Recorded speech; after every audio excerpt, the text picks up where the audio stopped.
Record. So today I'm going to be talking about the business and etiquette and culture of Brazil. There's a couple things that you'll need to know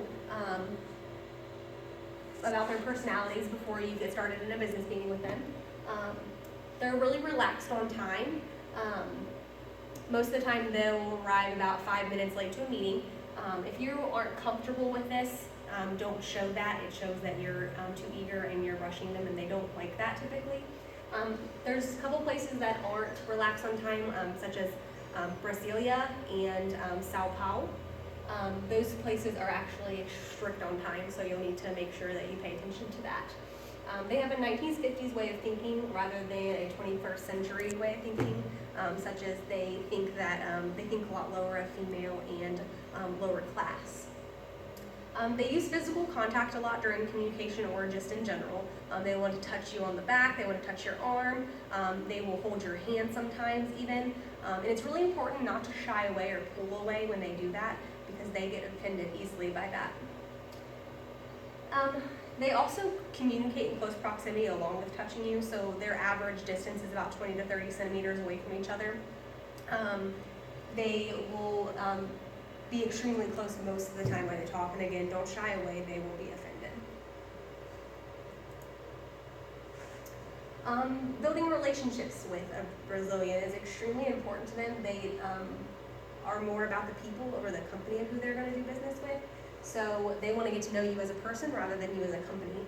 Now they're still going to want to get to know your company, just definitely the person more than the company. They prefer face-to-face communications over phones and emails and things like that. The only thing is they do require that you set up appointments with them 2 to 3 weeks in advance. Also, they do prefer long meetings and visits to their, instead of having a short brief, which goes back to they like to know the people of the company. They will take a long time to get to know you, so expect your negotiations to take a long time.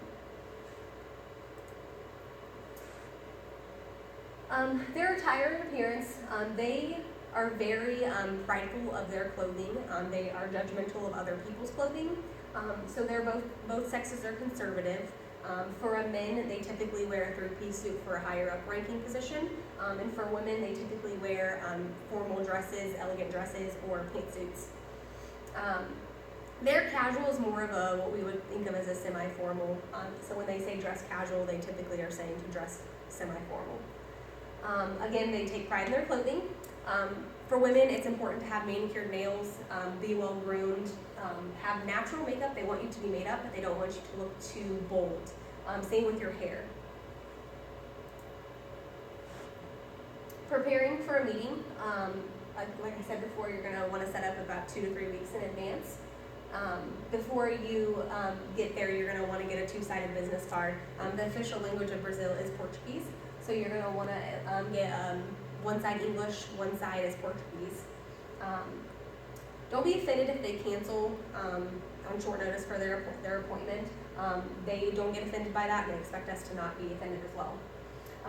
If you aren't fluent in the language of Portuguese or Spanish or Italian, as some places do speak those languages, it's important for you to acquire an interpreter, and remember not to speak directly to the interpreter when talking. Talk to the person you're actually conversing with.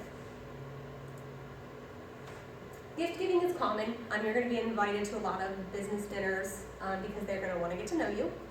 So there's a couple gifts that are good to give to a hostess when you go to dinner. Flowers, small electronics, books, goods unique to our own country are always a good gift.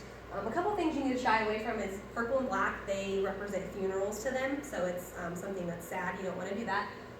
And sharp objects to them mean you want to sever ties. So unless you're intending to break off your relationship with them, it's smart to stay away from sharp objects. Introducing yourself to someone in Brazil, they want to use a formal title but a first name. And then after that, once their initial introduction is done, just first name will do. They're going to shake your hand for a long period of time while holding eye contact with you, which goes back to their physical touch and close proximity. Don't avoid eye contact with him. It's showing that you can't be trusted. For women, they don't typically shake hands. They kiss each other on the cheeks, meaning they touch cheek to cheek and then kiss the air. Women don't typically shake men's hands. If they want to shake a man's hand, they have to extend to him first. Make sure you hand out all of your business cards to everybody present, including an intern or somebody that's just there to take notes, and always hand it to them the Portuguese side up. Conversation do's and don'ts. Before you begin any business meeting, they're going to want to talk, chat, converse, things that you want to talk to them about as family, weather, and sports, especially soccer. They're very passionate about soccer. It's their football, basically. Don't talk about politics, religion, and any current Brazilian issue. During your actual business meeting, they're going to want to chat first again. So they're going to want to talk to you personally about your life, things like that.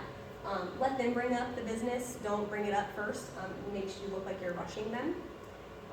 Expect them to interrupt you. It shows that they are enthusiastic and excited about what you're saying, so it's good that they interrupt you, and everybody will interrupt you. Expect the meeting to last a long time, so don't schedule anything too closely or even basically within a couple hours after the meeting's supposed to be ending. It's really important never to leave early. It shows that you're not interested in them. So again, don't schedule anything too closely. And the major thing is never criticize anybody in a group setting. It loses credibility for you and them, and they don't find it appropriate to embarrass people in front of each other. And that's it.